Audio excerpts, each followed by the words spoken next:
week number 3 of Student Spotlights. This week I had to drive all the way up to New York City to get this one. This is one of my favorite students of all time. I mean, all these kids are all my favorite students of all time. I mean, it's not all of them, but they are some of them. Hey, wind, messing up my hair. So this week I bring to you my student Genesis. Genesis was a student of mine in my first year of teaching, and she is largely unchanged as a human being. One of the things that stuck out to me the most about her when I first met her was how kind she was, how open she was, how direct she was about what she was thinking about. I've always just really appreciated that about her. In 2017, she's pretty much the same person. She's just as kind and direct and wonderful of a human being as you could imagine. So she went from growing up in Camden, New Jersey.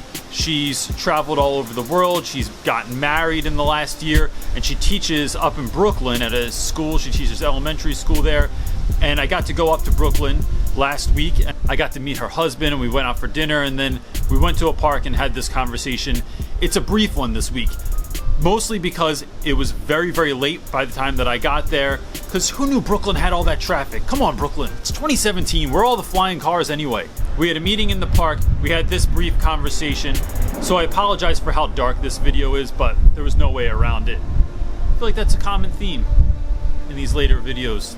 Graduation one now, okay. Enjoy this video with Genesis. She really, really is so, so wonderful, and I'm glad that I could share a little bit of her story in this interview with you. Thanks, guys. Peace.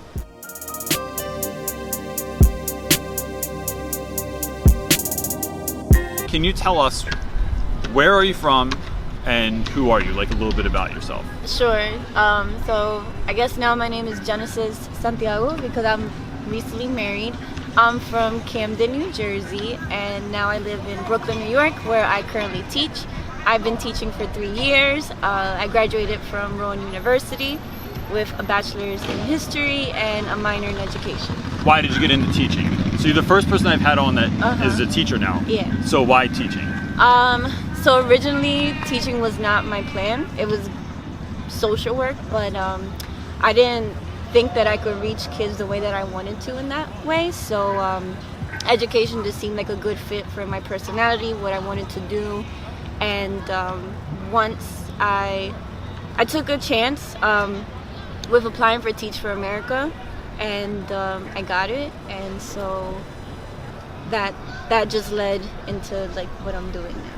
So I forgot you did Teach for America. Yeah, and like a lot of people try to tell me not to go that route because only like 11% of the applicants get accepted, and I just took a shot and I got in. So then I started teaching in Camden, and now I'm here. This question doesn't have to pertain to school, but what overall is like what is the best lesson or one of the best lessons that you've ever learned? Easy. Do you be great. And that is my motto. That is what I've learned over the years. Whatever you do, be great at it. There's going to be a lot of naysayers. A lot of people who try to put doubt into whatever it is you want to do. But just know that if you have a mission, if you have something that you really want to do, just go for it.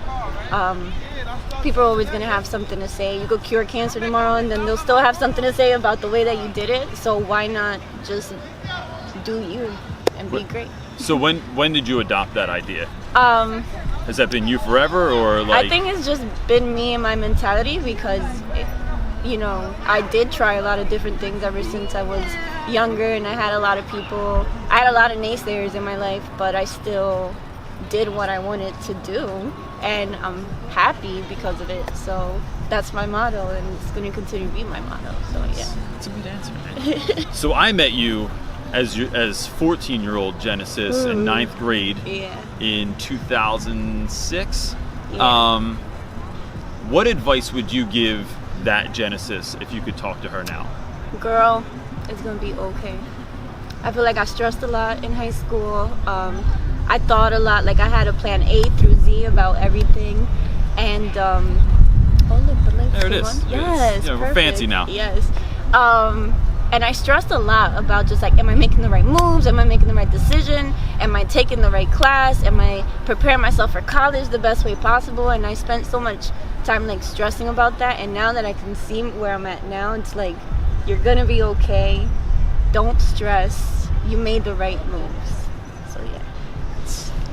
This is a question I've asked other folks that I've interviewed already. Okay. But I think this is particularly interesting because you're a teacher. But what advice would you give teachers? Maybe that are just starting out, maybe that are feeling a little bit burnt out. As a former student and now a current teacher, what advice would you give them? Relationship building is what is going to make you.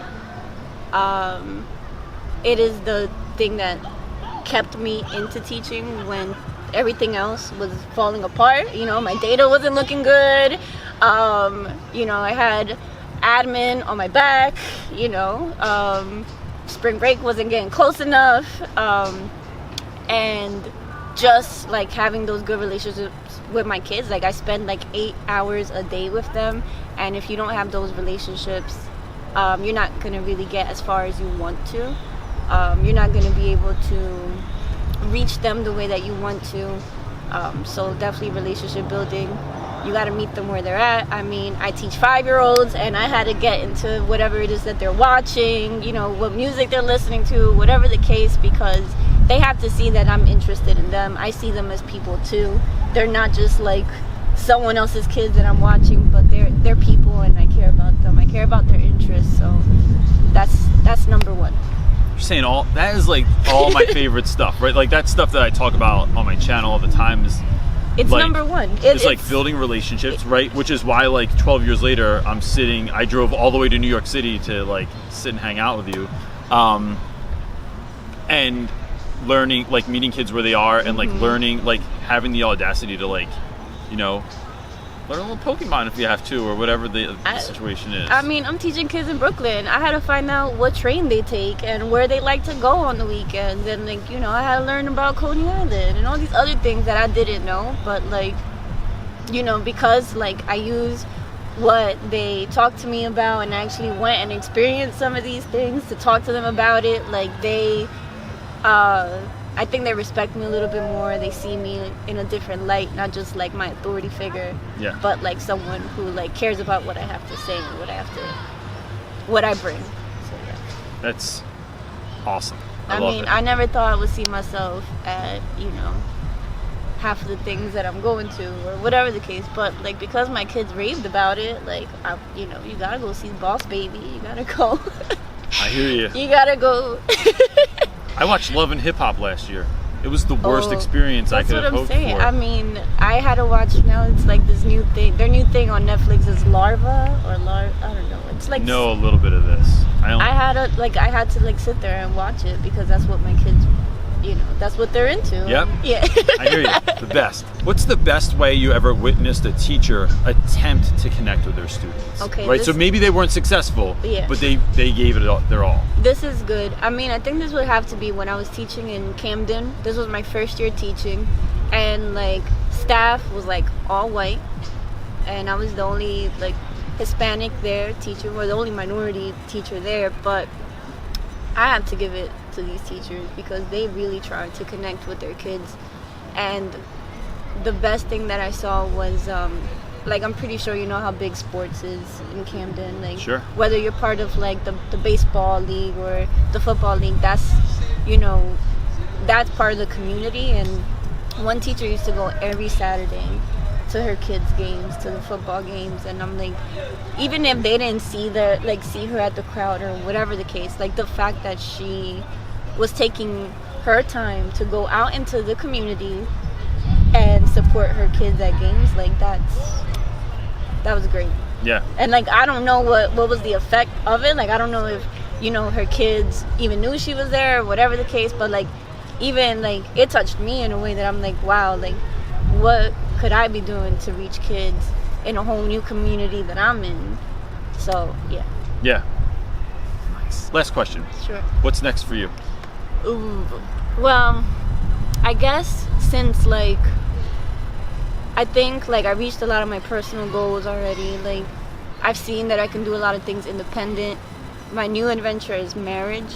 So I think building this new journey with my husband and seeing like what two compatible people can do together, and I'm really excited.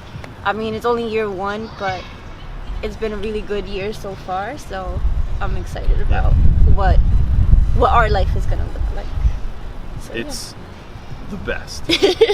Like if you put the work in, it's the best. Yeah. Like I love it. I'm gonna gloat about you for a second, right? And I realize that like I would do this anyway, even if the camera wasn't here. But like even when you were a freshman, you just stood out as like being this really, really great kid that always went above and beyond. So the fact that you do that for your students now is not surprising to me in the least. But because you would stay late, you would put more work into things than anyone else. You were really, really kind. And I feel like Camden can be a place that really hardens a lot of people. And some of the students I keep up with now. Each other? I'm filming her. Oh. Yeah. So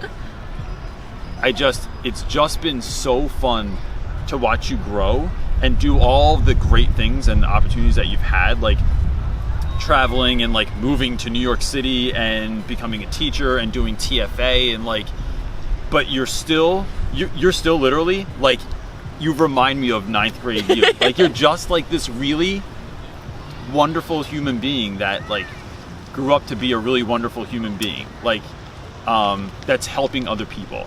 It's the best.